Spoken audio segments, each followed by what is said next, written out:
ભુજમાં અંધજન મંડળ સંસ્થા દ્વારા અનોખી પહેલ શરૂ કરવામાં આવી છે, જેમાં પહેલીવાર ફક્ત દિવ્યાંગો સ્પર્ધાત્મક પરીક્ષા અંગેના ફોર્મ ભરવામાં આવશે। સંસ્થાના અગ્રણીના જણાવ્યા અનુસાર દિવ્યાંગ વ્યક્તિઓ માટે ગુજરાત સરકાર દ્વારા 20,000 થી વધુ સરકારી નોકરીની જાહેરાતો સૌ પ્રથમવાર બહાર પાડવામાં આવી છે। ગુજરાત સરકારની ક્લાસ 1, 2 અને ક્લાસ 3 ની જગ્યાઓ પર દિવ્યાંગ વ્યક્તિઓને સરકારી નોકરી આપવામાં આવશે। આ માટે અંધજન મંડળ સંસ્થા દ્વારા ફોર્મ ભરવાનું આયોજન કરવામાં આવ્યું છે। તમામ દિવ્યાંગ વિદ્યાર્થી ઉમેદવારોને માટે જીપીએસસી અથવા તો અન્ય સરકારી પરીક્ષાઓની તૈયારી કરી રહેલા તમામ ફોર્મ ભરી આપવામાં આવશે તથા દિવ્યાંગ વ્યક્તિઓને પોતાની લાયકાત મુજબ કઈ કેટેગરીમાં ફોર્મ ભરી શકાય તે માટે મૂંઝવણ હોય છે તો તેનું સચોટ માર્ગદર્શન અને ફોર્મ ભરી પ્રિન્ટ કાઢી આપવાની નિઃશુલ્ક વ્યવસ્થા આ સંસ્થા દ્વારા કરવામાં આવી છે।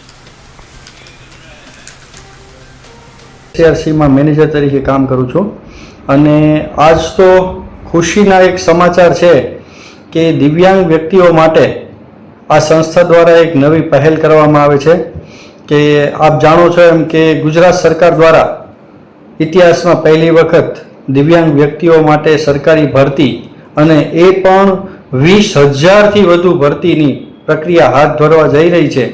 ત્યારે અંધજન મંડળે પણ વિચાર્યું છે કે આપણે આ દિવ્યાંગ વ્યક્તિઓના જે સ્પર્ધાત્મક પરીક્ષાના ફોર્મ ભરવાના છે એ આપણે અંધજન મંડળ કેસીઆરસીમાં ભરવાની કામગીરી શરૂ છે। ખાસ કરીને આપને જણાવવાનું કે હમણાં જે જાહેરાત આવી ગુજરાત સરકારની એ મુજબ સરકારે ક્લાસ 1, 2 અને ક્લાસ 3 એવી રીતે અલગ અલગ કેટેગરીમાં સૌ પ્રથમવાર ગુજરાતના દિવ્યાંગો કે ગમે તે ડિસેબિલિટી ધરાવતા દિવ્યાંગ વ્યક્તિઓ હોય